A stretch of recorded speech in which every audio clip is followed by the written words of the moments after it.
فأما من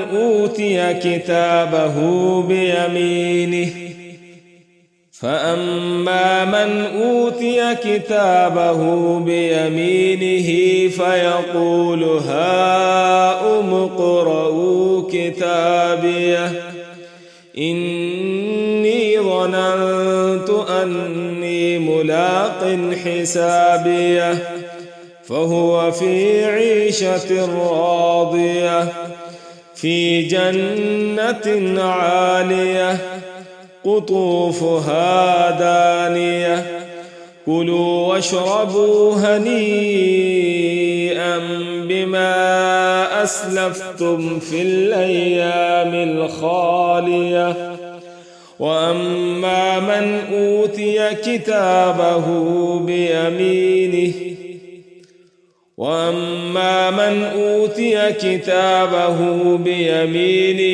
فيقول هاؤم اقرءوا كتابيه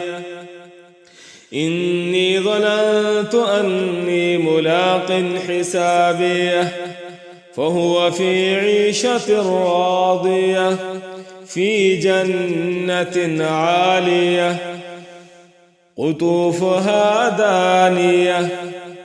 كلوا واشربوا هنيئا بما أسلفتم في الأيام الخالية وأما من أوتي كتابه بشماله فيقول يا ليتني لم أوت كتابيه ولم أدر ما حسابيه يا ليتها كانت القاضية ما أغنى عني ماليه هلك عني سلطانيه خذوه فغلوه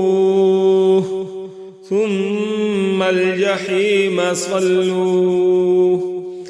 ثم في سلسلة ذرعها 70 ذراعا فاسلكوه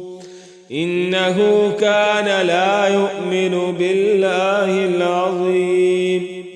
ولا يحض على طعام المسكين فليس له اليوم هاهنا حميم ولا طعام إلا من غسلين لا يأكله إلا الخاطعون